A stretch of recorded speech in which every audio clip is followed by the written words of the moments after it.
Halo, selamat pagi pemirsa, apa kabar Anda di pagi hari ini? Senang sekali saya Heri Orun kembali menjumpai Anda dalam Berita Papua.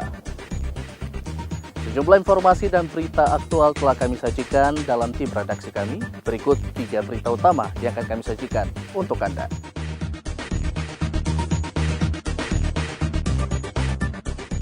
Menghindari tabrakan, kapal kargo di Sorong tabrak karang. Harga minyak goreng di Merauke mahal. Tuan rumah Papua targetkan juara umum dalam Peparnas ke-16.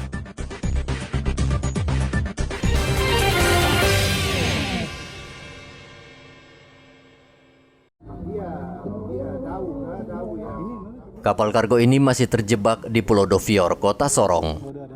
Selasa lalu, kapal ini menabrak karang dan kandas. Menurut warga, jurumudi kapal saat itu berusaha menghindar ketika melihat kapal penumpang yang hendak sandar di pelabuhan Sorong. Kapal kargo diketahui hendak keluar pelabuhan, namun akhirnya kandas menabrak karang di antara Pulau Dovior dan halte Dom. Hingga saat ini, kapal kargo tersebut masih berada di lokasi yang merupakan tempat rekreasi dan hampir tidak pernah dilewati kapal besar. Iya, dia kandas itu sekitar jam-jam 9 lah, seperti itu. 9? Iya, jam 9 itu dia lewatnya dia dari sana, tapi mungkin dia pengaruh ada kapal putih yang lewat. Tadi malam Gunung Dempo kan, yang lewat, makanya dia mungkin ambil pintas jalan seperti begini. Dia pikir sini mungkin dalam, akhirnya dia lewat di sini. Kakak, tapi biasanya kapal lewat sini atau tidak? Kapal tidak pernah biasa lewat sini. Kapal kayu saja dia lewat sini jarang. Kecuali air ini dia naik penuh sekali, tidak kelihatan batu-batu ini, baru dia bisa lewat di sini. Seperti itu kapal itu. Berarti kapal kayu. Berarti ini kapal pertama yang lewat sini. Berarti ini kapal pertama yang lewat di sini. Seperti itu. Ini gara-gara Gunung Dempo yang masuk sehingga dia lewat sini. Iya, dia lewat sini. Dia mungkin pengaruh, mungkin dia bisa lewat sini, padahal tidak. Dia tidak lewat sini. Ini dari jam berapa, Kakak? Dari jam 9. Jam 9? Iya, malam ini. Dia malam. Ini kapal apa, Kakak? Ini kapal kargo. Ini dia ada muat, ini kargo ini mungkin di atas itu mungkin semen kapal di atas. Kakak lihat ke sini baru jelaskan aja. Iya. Ini kapal apa, Kakak? Ini kapal semen, kapal kargo ini, kapal kargo. Kantor Syah Bandar Otoritas Pelabuhan Laut Sorong belum memberikan komentar atas kejadian ini. Sadrak Wanggai melaporkan dari Sorong, Papua Barat.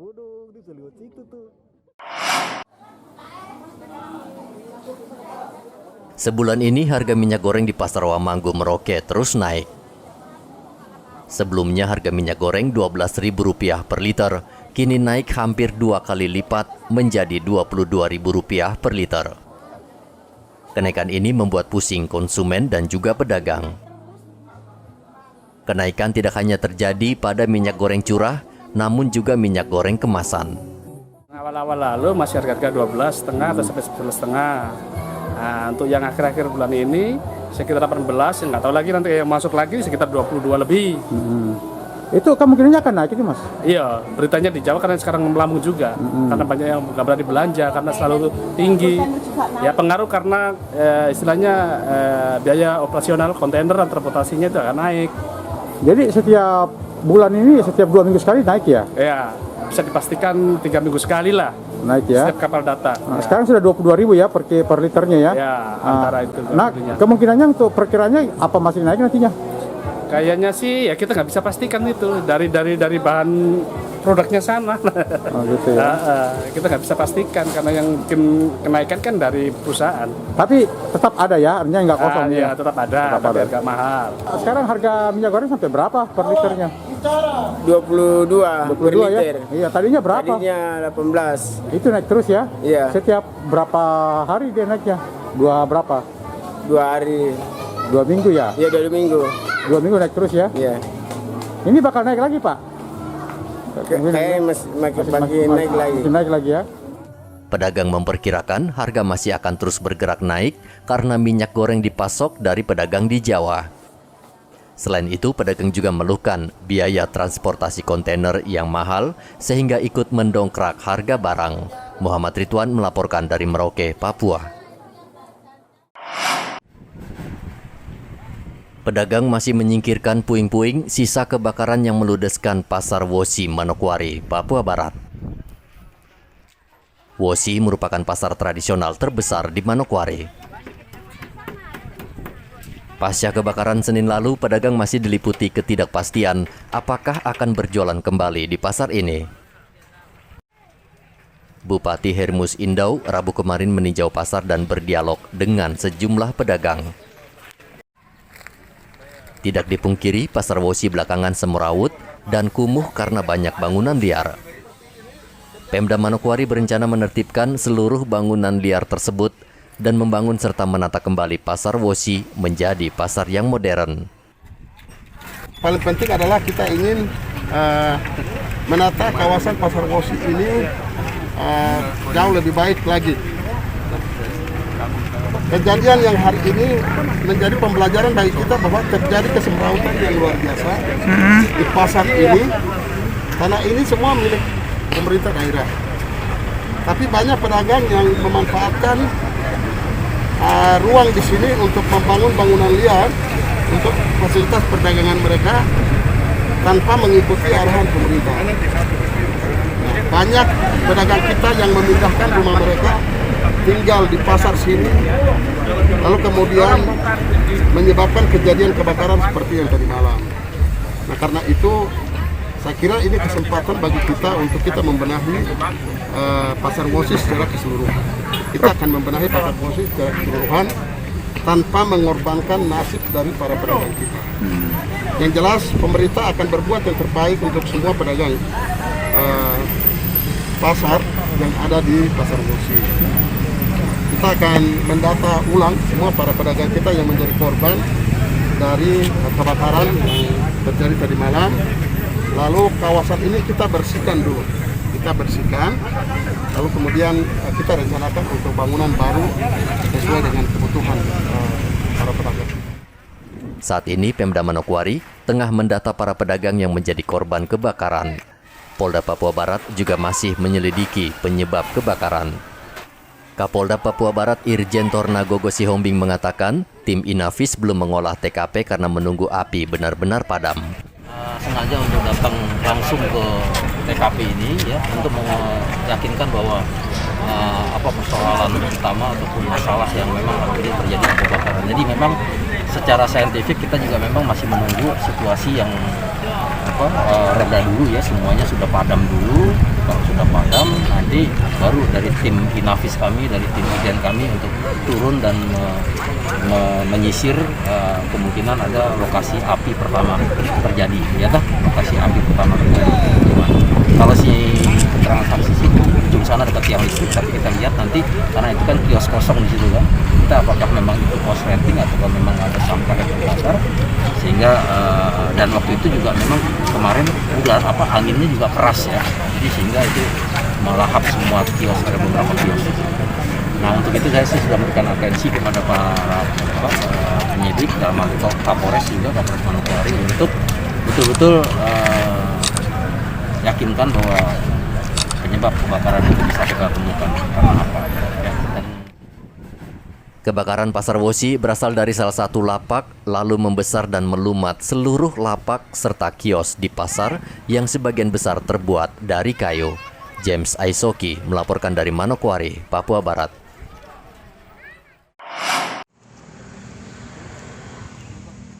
Sejumlah relawan hingga Rabu kemarin terus mendatangi kantor Kesbang Pol Merauke, mempertanyakan honor yang dijanjikan panitia PON ke-20.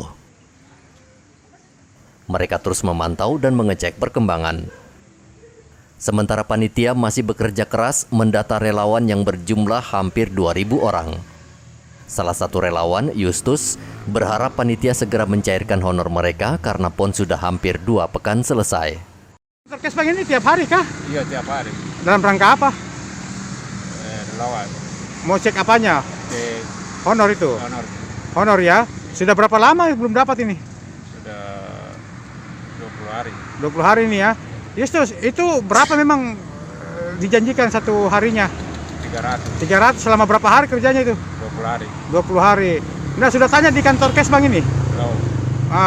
Terus katanya apa kapan nanti katanya dibayarkan? katanya masih proses. Masih proses. Justus, ini sekarang ini suruh kumpul di sini kah? Ya tadi saya dengar di ini grup relawan. Datang kumpul di Kesbangpol. Oh, Kesbangpol ya. Justus di bidang apa di relawan? Bidang TIK. Bidang apa? Bidang TIK. TIK, oke. Koordinator relawan PON Ramadianto yang juga mengepalai kantor Kesbangpol Merauke berjanji honor relawan akan segera cair. Kepada relawan semua, jangan terlalu bersemangat untuk melihat info-info yang sebenarnya belum pasti. Saya ulangi, jangan terlalu bersemangat. Saya tegaskan kepada relawan semua, ya, kita ini masih berproses gitu loh. Kalau ada info yang tidak, kami yang mengeluarkan secara resmi itu kami gitu. Sampai sekarang pun kami belum ada informasi. Ya, kalau ada penegasan dari pimpinan, apakah langsung hari itu ditegaskan, hari itu cair, kan berproses. Berproses ya. Kenapa berproses? Karena beberapa klaster ini, saya terakhir ya, hari Kamis minggu lalu saya rapat koordinasi, masih beberapa klaster itu masih masih belum clear, belum selesai gitu. Nah, kita menunggu. Jadi saya minta sekali lagi, boleh mencari info, ya, tapi jangan info yang tidak ini langsung dicerna gitu. Jadi jangan terlalu bersemangat untuk mencari info yang tidak jelas. Ya, sampai sekarang belum ada hukum baru. Kami juga, ya, dari klaster-klaster yang ada, baik Merauke, Timika, Kabupaten Jayapura, Kota Jayapura, kan dananya itu semua kan dari PB, dari provinsi gitu loh, bukan kami. Nah, sekalipun misalnya sudah dicair, kami sekarang kan harus ada informasi ke kita, sudah dicairkan apa belum. Yang kedua, sampai sekarang ini saya minta kepada relawan ya, relawan yang belum melengkapi datanya, segera melapor. Jangan sampai kami telepon itu, tidak ada tanggapan gitu loh. Mau sampai sejauh mana kita sudah jemput bola, bayangkan. Masih ada beberapa juga relawan yang belum melengkapi datanya dari untuk pembukaan rekening gitu. Panitia PON ke-20 merekrut 1.988 relawan untuk membantu Panitia PON ke-20. Mereka bertugas mulai dari menjemput kontingen hingga menjadi petugas penghubung dan lapangan. Muhammad Ridwan melaporkan dari Merauke, Papua.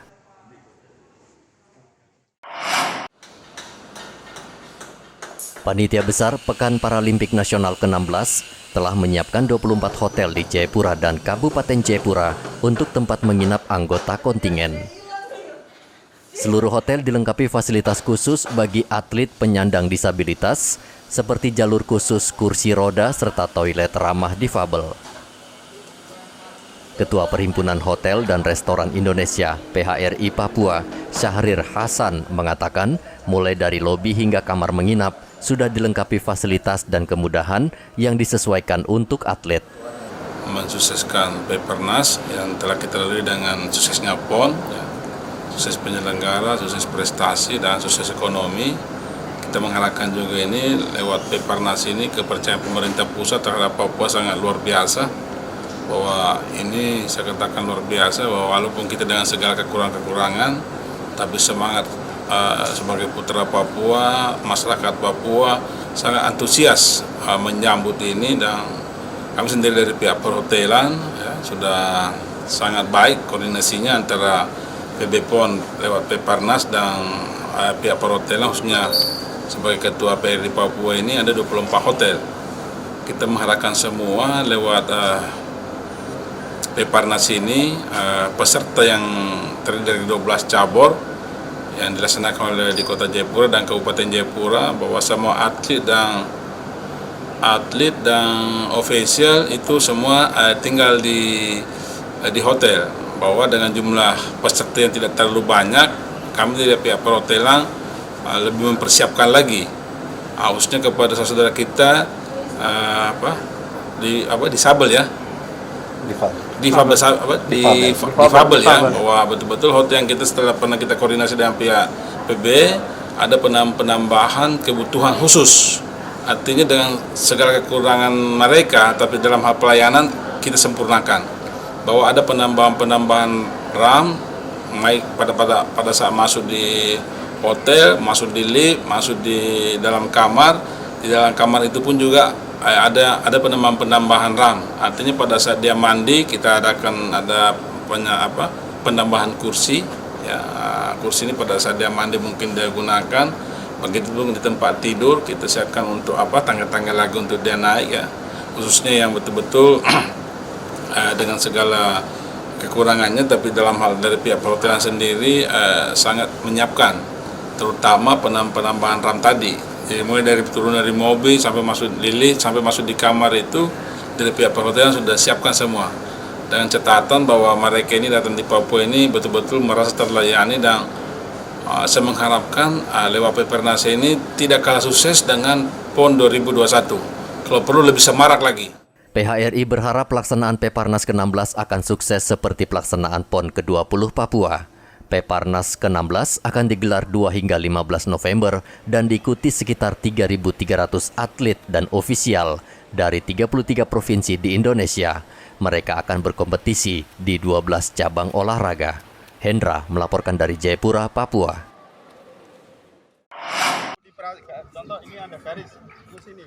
Sebagai tuan rumah, Papua menargetkan meraih juara umum di penyelenggaraan Peparnas ke-16 pada 2 hingga 15 November mendatang. Papua menurunkan 271 atlet penyandang disabilitas dan ofisial di 12 cabang olahraga. Seluruh atlet saat ini tengah menjalani pemusatan latihan di kota dan Kabupaten Jayapura. Pada Peparnas tahun 2016 lalu di Jawa Barat, Papua masuk 5 besar dengan meraih 34 medali emas. Di Peparnas kali ini Papua telah mempersiapkan secara matang atlet yang berpeluang bisa menyumbang medali emas, seperti di cabang olahraga renang dan atletik. Sekarang ini kita tuan rumah, ya, Peparnas 16 2021 Papua kita tuan rumah. Nah, kita ingin memperbaiki posisi peringkat kita, ya, dari 5 mungkin ke 3 besar begitu. Tapi kalau Tuhan mengizinkan untuk jorom, kenapa tidak? Kita berusaha karena ini tanah kita, tanah Papua, ya. Mohon doa dan dukungan seluruh masyarakat Papua untuk atlet-atlet kita berlaga di Peparnas 16 ini semua sukses, ya, berprestasi untuk membawa nama Papua yang terbaik di kancah olahraga nasional ini. Seperti itu. Target juara umum berapa medali yang di? Ada 641 nomor yang dipertandingkan di Peparnas ini. Kita berusaha akan meraih 28%, jadi sekitar 173, ya, 173. Tapi kalau dia sudah bertengger di 150 ke lebih, itu saya rasa kita sudah mudah-mudahan bisa bertahan di situ. Seperti itu. 2 cabur unggulan kita, yang pertama itu renang, 2 itu atletik. Manakala 2 ini sudah bisa menyumbangkan medali sekitar 100, maka kita yang 10 caburnya itu pasti mengikuti. Seperti itu. Ya, saya hanya wanti-wanti 2 cabur ini saja. Nah, target yang diberikan oleh cabur renang itu kan 45 medali emas. Kemudian untuk atletik 65.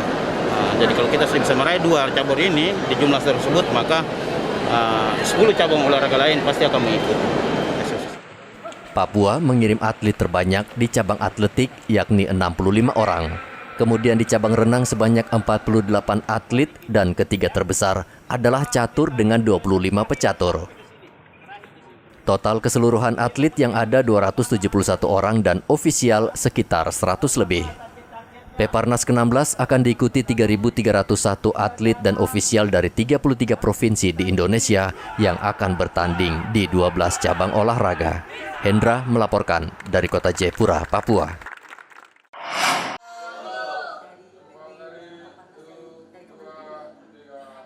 Atlet judo tunanetra Papua menargetkan 5 medali emas di Pekan Paralimpik Nasional ke-16 yang akan digelar 2 November.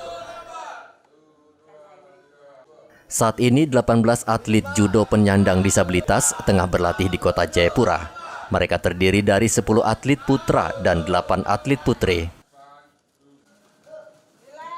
Manajer judo tunanetra Papua Ahmad Bahar mengatakan seluruh tim akan berusaha menoreh prestasi terbaik. Sampai sejauh ini persiapannya tinggal persiapan untuk menjaga mental, menjaga psikis, dan menjaga kebugaran, apalagi kesehatan. Untuk latihan yang keras seperti teknik randori itu tinggal pematangan aja. Yang tadi itu kan hanya untuk ada yang ambil, ada yang tahan. Jadi tidak ada randori yang penuh. Jadi kita semua itu untuk menghindari cedera. Karena kita suruh mau tanding, jadi kita tinggal pemantapan, semangat, dan psikisnya terlebih sehat. Gitu. Jadi, karena kita nanti tanggal 7 sudah mulai bertanding sampai tanggal 14. Jadi target kami adalah 5 medali emas. 5, kalaupun itu meleset, diharapkan melesetnya ke atas. Itu. Jadi dari 20 nomor yang dipertandingkan, tim Papua turun semua di 20 nomor tersebut. Terdiri dari 16 nomor perorangan, 1 bergu putri, 1 bergu putra, kemudian 1 kelas bebas putri dan 1 kelas bebas putra. Totalnya 20 nomor yang dipertandingkan. Untuk tim judo Papua sendiri, atlet yang diprioritaskan dapat medali. Ya, secara total atlet tim Papua terdiri dari 18 orang, 10 tim putra dan 8 tim putri. Nah, nomor-nomor yang akan kita proyeksikan untuk medali di 5 itu adalah di plus 70 paling tinggi, 70 putri, kemudian kelas bebas putri, lalu min 55 putra dan min 73 putra. Untuk nama mungkin Bapak bisa sebutkan nama. Ya. Untuk nama, untuk kelas 70 putri atas nama Angel, kemudian di kelas bebas juga sama, kelas putri bebas, kemudian di min 55 tadi atas nama. Tim Judo Papua menargetkan 5 medali emas dari 20 nomor kelas berat 70 kg putra dan putri, kelas bebas putri, kelas berat 55 kg putra dan 73 kg putra. Agar tetap bugar, para atlet berlatih keras dengan menggunakan teknik randori untuk menghindari cedera. Hendra melaporkan dari Jayapura, Papua.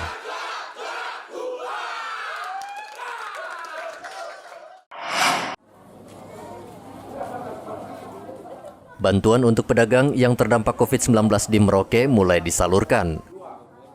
2.450 pedagang masing-masing mendapat Rp1.200.000. Bu Entika ke sini dalam rangka apa, Bu Entika? Penerimaan bantuan tunai. Dari mana ini? Dari Kapolres. Besarnya berapa, Ibu Entika? Rp1.200.000. Bagaimana Ibu mendapatkan ini? Artinya cukup senang atau apa? Senang. Senangnya. Ibu, uangnya ini untuk diapakan, Ibu? Dipergunakan untuk keperluan dalam rumah, yang lain simpan. Ibu ke sini dalam rangka apa, Ibu? Ambil uang bantuan. Dari mana? Dari Polres. Polres ya. Dapatnya berapa, Ibu? Rp1.200.000. Nah, bagaimana perasaan Ibu dapat bantuan ini? Rasa bersyukur. Bersyukur ya. Ibu selama ini sudah pernah dapat bantuan? Belum. Belum pernah. Nah, Ibu, bantuan ini Ibu mau gunakan untuk apa, Ibu? Untuk biaya anak sekolah. Apalagi, Ibu? Ya, mungkin beli seragam, sepatu, buku, bolpen. Karena sekolah ya. Kapolres Merauke AKBP Untung Sangaji meminta pedagang memanfaatkan bantuan ini sebaik-baiknya. Pembagian lagi yang ketiga kalinya. Sasaran kita adalah 2.450 orang. Yang nanti mereka akan mengembangkan kegiatan swasembada pangan, pertanian maupun perikanan. Ini dari pemerintah Pak ya? Pusat ya. Hanya kita memberikan keterampilan saja. Nah, sedangkan kalau mereka yang pedagang, ya mungkin dia kembangkan sistem dagangnya itu sendiri. Sedangkan keterampilan, dia jadikan motor, alat sudah kita berikan, dia tinggal setor hasilnya, kita beli dari dia. Jadi dana yang diberikan itu bukan untuk mereka pakai untuk makan, tidak. Untuk mengembangkan usaha-usaha yang sudah kita latih, yang sudah kita bina berbulan-bulan lamanya dan sudah ada hasilnya. Pak, ini untuk warga seorangnya dapat berapa, Pak? Nilainya, Pak? Ini 1.000 berapa? Berapa, Dek? 1.200.000. Ya, 1.200.000. 1.200.000 semua sama. Pedagang yang menerima bantuan juga wajib menunjukkan sertifikat vaksin. Muhammad Ridwan melaporkan dari Merauke, Papua.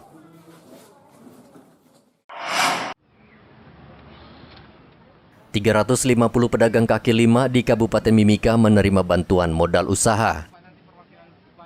Masing-masing Rp1.200.000 yang disalurkan Kodim 1710 Mimika. Bantuan disalurkan di halaman Koramil 171002 di Jalan Yosudarso, Rabu kemarin.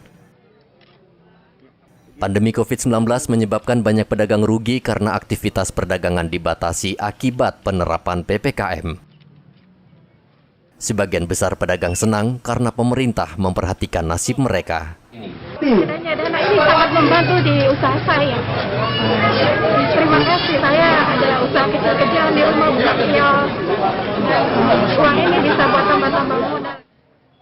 Penyaluran bantuan ini berdasarkan data yang dikumpulkan petugas Babinsa. Kita bersama-sama bertemu di sini dalam rangka kegiatan penyaluran bantuan tunai pedagang kaki lima dan warung, khususnya di wilayah Kodim 1710 Mimika. Jadi perlu diketahui bahwa sesuai dengan instruksi Bapak Presiden, kemudian diturunkan kepada Bapak Panglima TNI, sampai akhirnya turun kepada wilayah Kodim, ada bantuan tunai yang diberikan kepada masyarakat, khususnya pada pelaku usaha. Di sini terbunyikan bahwa pelaku usaha yang dimaksud adalah pedagang kaki lima dan warung. Dandim 1710 Mimika juga mengajak warga penerima bantuan yang belum divaksin agar segera divaksin di gerai-gerai yang telah disediakan pemerintah dan TNI Polri. Dari Mimika, Papua, Igobat Momolin melaporkan.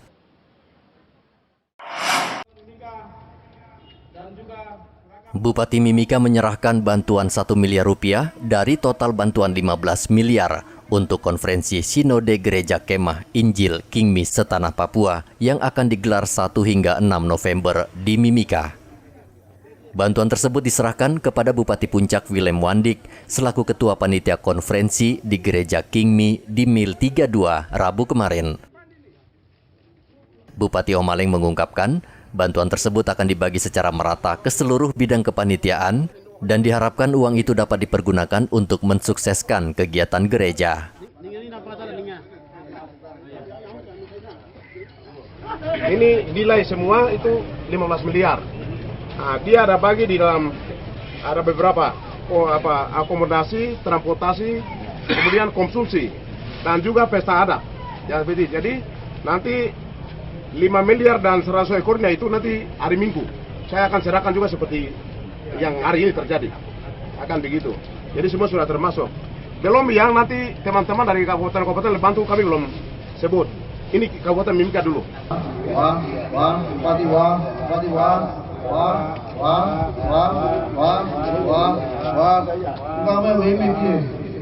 Tuhan memberkati Bapak Bupati dan jajarannya. Bantuan ini kami secara resmi panitia konferensi ke-11 tahun 2021 telah menerima bantuan untuk secara resmi. Kami menerima dari Bapak Bupati Mimika 15 miliar yang kami terima hari ini.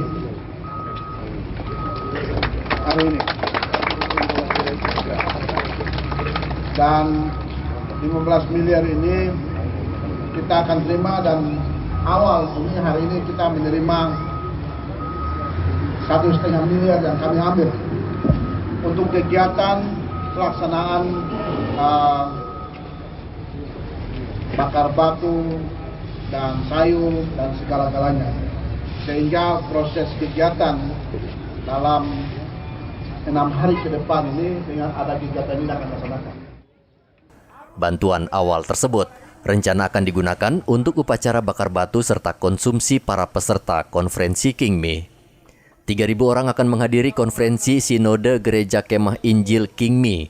Konferensi seharusnya dilangsungkan tahun lalu, namun terkendala pandemi sehingga baru dilangsungkan tahun ini. Dari Mimika, Papua, Igobat Momolin melaporkan.